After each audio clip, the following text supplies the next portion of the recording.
Here's how ridiculous it is in case a metro raid. They've just been here and the people are back.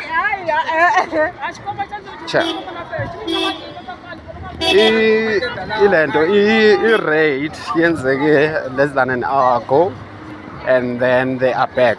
And then kuthiwa don't take law into your own hands.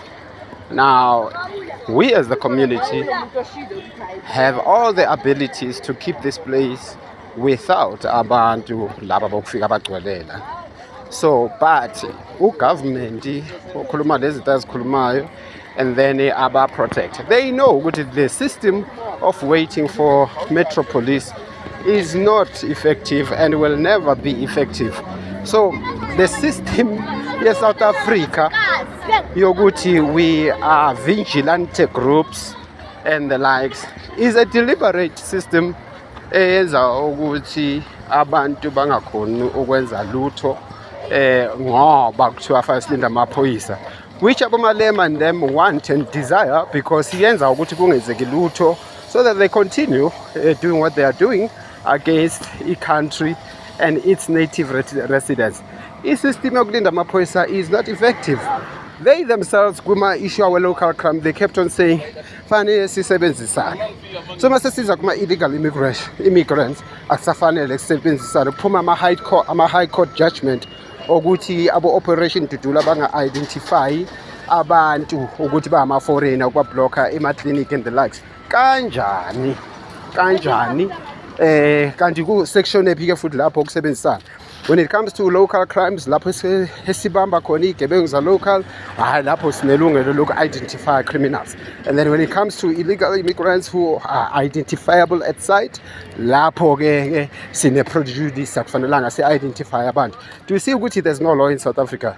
There's no law. It is about the wants and desires of a president and those elites behind them. They change the rules to suit themselves at all times. That is called injustice. It's called injustice.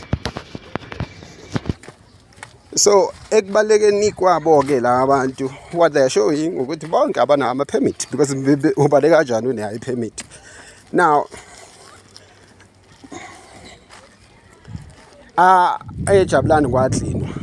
And then the reason that was sustained ingenxa ukuthi abantu bakhona baye baqinisekisa ukuthi sewetlinile amaphoyisa ukuthi bagcina i-area ihlanzekile ngokuthi babe present bona as abantu bomphakathi ukugada ukuthi labantu bangafiki. La kusesinawane la akubadayisi babantu besilisa, they are sell outs in everything. All right. So now lokhu kuyaqhubeka njalo. Nabeke bazama ukwenza babuye baphelelwe amandla as a result. Sometimes most of the time kuba amaphoyisa asidiqilela phansi, but then also it is the community, all right, as well. So those are the things which are happening. So I figure ama Metro Police abongake, but that's a useless exercise because bayabuya mabeqeda ukuhamba. So what's the point?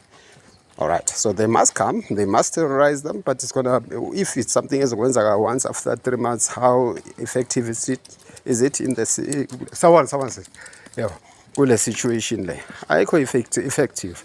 And then is it practical ukuthi bazohlala lapho begada abantu abazodayisa? No, it's not practical. That is why this is supposed to involve the whole country as citizens ukuthi siyilwise. Ngeke bakwazi ukudila nayo behamaphoyisa bodwa. It's impossible. So, I'm going to vigilante. Thank you.